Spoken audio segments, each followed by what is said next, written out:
Thank you, Party Leader. Greetings all. I'm Isat Buchanan, MP for Portland Eastern, also the spokesperson for Youth and Human Rights.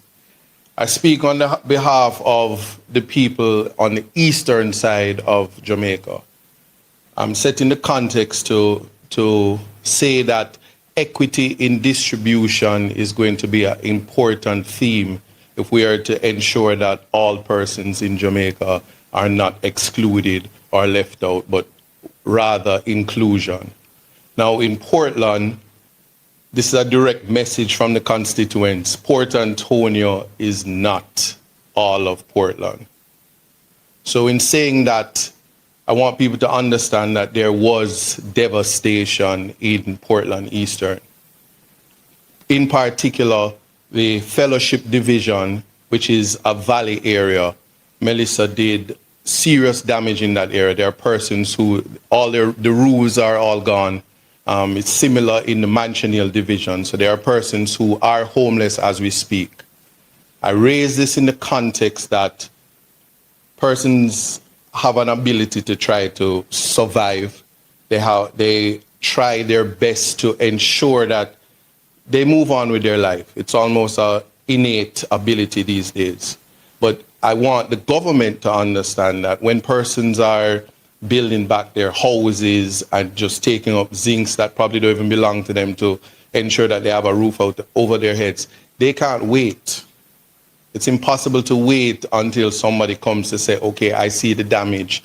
We will process your claim and then give you some support. That support is in the sum of $50,000, $100,000, $400,000 if it's complete destruction. And if you are a Jamaican and you want to be a homeowner, you know the reality that $400,000 will never be able to put you back in the position that would make you a homeowner or in livable, humane conditions.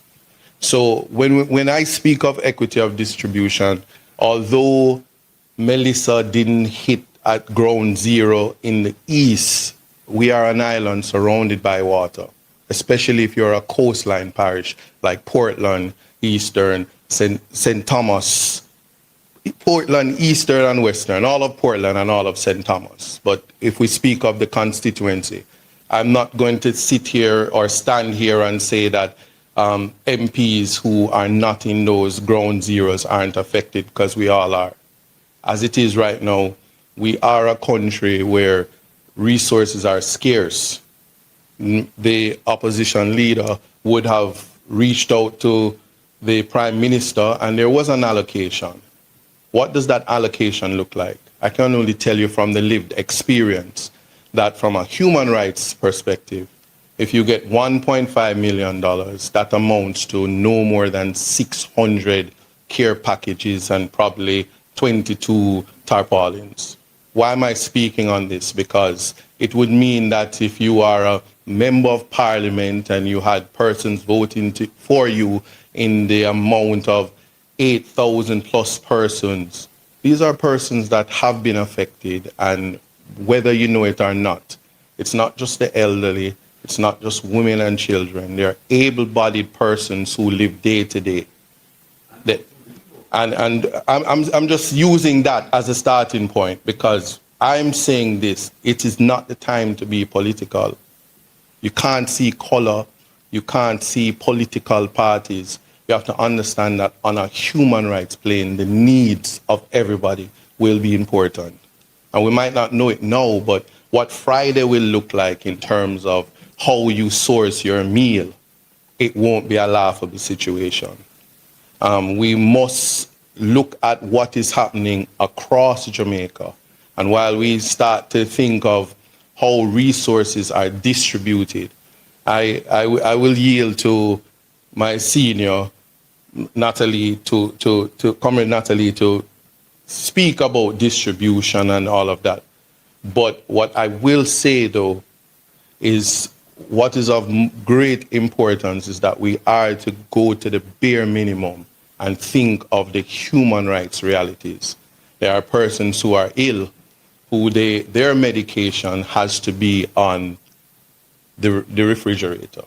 They need energy and they don't have it. So 7 days have passed thereabout, and that medical access is not a reality, because I've heard Portland is not a priority. I've heard that, and that is a sad reality, because I have the evidence in terms of looking at the photos, the pictures, being on the ground in Manchester, being on the ground in Reach, being in Fellowship. I'm just naming a few: Bellevue, Comfort Castle, Millbank, where there are just total devastation, disaster. Persons who are from the disabilities community, the disabled community, and they don't have a home. The shelters aren't in operation. It's not a continuation of it. Persons have to go far places. So I need people to understand that. And when it comes to the distribution, yes, ODPEM is there. The Ministry of Labor and Social Security and care packages are going out. But I want you to quantify the reality. Is that if you have 300 care packages, that can just go to even one community, and it will. While I stand as a member of Parliament of Portland Eastern, and I can do so much and no more with the resources, and I understand when it comes to the concept of support Jamaica and funneling all resources through the government, that is an impossibility and not realistic.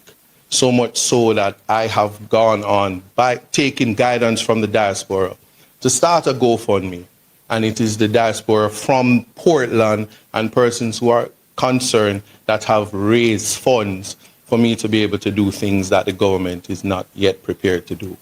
I will just say, think of every single person, because that is my duty as a humanitarian, as a human rights attorney, and even as a spokesperson for human rights and youth. And I will make a compassionate call to all members of Parliament that we are to work collectively through our offices. I will reach out to anybody that's close by, because I get the calls that my family is stuck in Westmoreland and I haven't heard of them. Same for St. Elizabeth, because we're all Jamaicans and we all have relatives across the island, and we are to think on those things. And when we think of equity of distribution, let nobody be excluded. Thank you.